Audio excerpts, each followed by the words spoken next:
Welcome to Nasdaq Trade Talks. I'm your host, Jill Malandrino, global markets reporter at Nasdaq. We've been coming to you live throughout the day from the Employing U.S. Vets Conference, brought to you by the Military Times and Vets Indexes. Joining me for the segment, we have Beth Conlin. She's the Director of Economic Impact for Blue Star Families. And we are going to take a look at the military spouse recession. And Beth, I have to tell you, I've really been looking forward to this interview all day, particularly following your panel, because there's a misconception of what the modern military spouse is these days. Absolutely. Mm-hmm. And what is that? It's not just military wives anymore. I mean, women are deployed and husbands are supporting.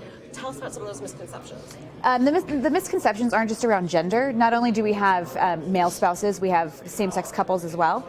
But I think more importantly, the misconceptions are around a lack of understanding about the value of a military spouse, their education level, their talent, their ability to represent every industry across the entire workforce.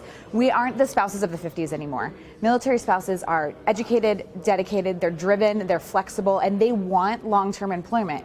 Not just for themselves, but because families cannot survive on one income, military or otherwise. Our civilian counterparts are able to provide two incomes to their families, and there's no reason that we shouldn't be able to as well. And military spouses are really owning that. They want their career, they want their profession. We are better educated than our civilian counterparts. We speak more languages. A lot of us often hold a security clearance, which is critical in like the defense industry space. And so the general perception that military spouses are all female is false. But more importantly, that all we want to do is stay home. Those two perceptions, I think the workforce needs to understand that that's not really the case anymore, and also they're missing a huge value add by not looking at the military spouse talent pool for employment. Because I mean, you have in your notes here that the unemployment rates are over 25%. It's pretty shocking. Yeah. For the past 10 years, military spouses have been in a complete recession. We've been unemployed at about 25%, and we've been underemployed at well over 50%.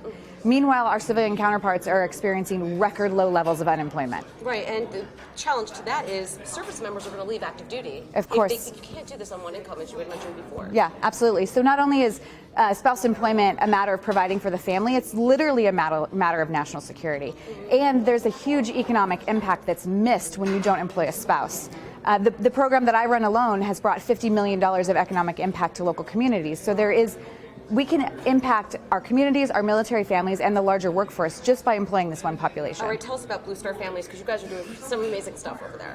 Yeah, Blue Star Families is a chapter-based nonprofit that supports military families, and we provide kind of a 360-degree approach to supporting military families. We have programs for the kids, the parents, the spouses, the service member, and then my program specifically is around employment and careers. So we are able to give a community connection to military families and then financial employment support to military families. Amazing. Thank you so much for everything that you're doing for the Yeah, community. It's absolutely. So impactful. And thank you for joining us on Trade Talks from the Employing U.S. Vets Conference. I'm Jill Malandrino, global markets reporter at Nasdaq.